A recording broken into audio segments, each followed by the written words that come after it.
Before I ever spoke, they taught me silence. Before I ever walked, they taught me submission. Before I ever dreamed, they told me my place. It wasn't written in words, but I knew it. I saw it in my father's cautious steps and my mother's lowered gaze.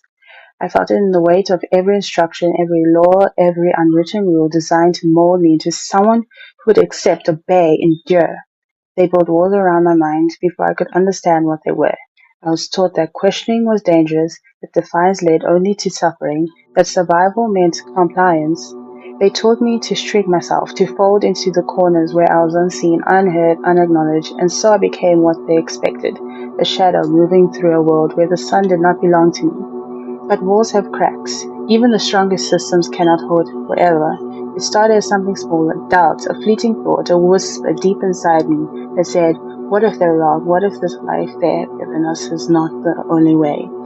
The thought frightened me. It felt like betrayal. To question them was to challenge everything I had been told was true. But still, the thought remained, growing stronger with every injustice I witnessed, with every moment of stolen dignity, with every lie disguised as tradition. I did not know what freedom looked like.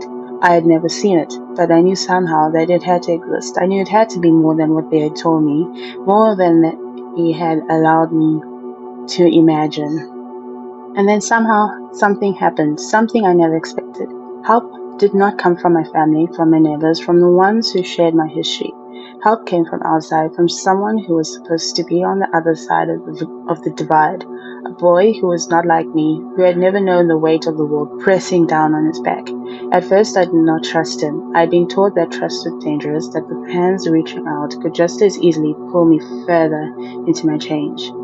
But he did not speak in orders. He did not offer pity. He simply asked, what do you see? And for the first time, I spoke of the world as it was, instead of how I had been taught to accept it. I spoke of the walls around me, the suffocating silence, the dreams I had buried so deep I'd forgotten they were mine.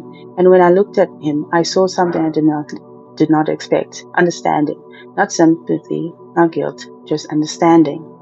And so together we imagined something new. We began to plan not just an escape, but a transition or transformation. The walls around me were real, but they were not invincible. The system that held me in place was powerful, but it was not unbreakable. They had built a world designed to control me.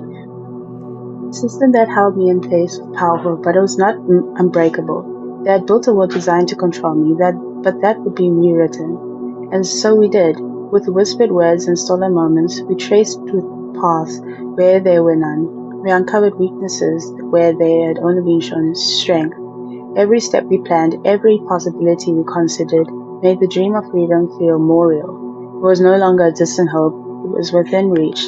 And the moment I realized that, the moment I knew that escape was not possible, was the moment they lost their hold on me. We ran, not just away, but forward. Through the streets, past the watchful eyes, beyond the borders they had set, we ran towards something greater than escape. We ran towards possibility, towards a future where fear did not rule us, where silence was not only our language. It was terrifying, and it was exhilarating, and it was everything they had told me would never happen. But we did it, step by step, breath by breath. We shattered the illusion of their control. And when we crossed the final threshold, when we left behind the world they had tried to trap us in, I understood. Freedom is not a destination, it is a beginning. Now I stand here where they said I would never stand, in a place that was never meant for me, speaking words that I tried to keep from my tongue. I look around and I see others like me, voices that were once whispers, now rising together. We were never just survivors, we are creators, dreamers, architects of a future they cannot erase. They fear that we would dream, that we would speak, that we would rise, and today I tell you, let them fear, because we are no longer escaping or asking for space. We are taking it. We are no longer waiting for it. We are writing our own history. They taught me that struggle was the only language I'd ever speak, but they were wrong. I have a new language now, the language of resistance, of defiance, of creation. The language of a world we will shape with our own hands, a world they cannot contain, cannot silence, cannot steal from us. This is our story, our revolution, our freedom, and we will never let it be taken away.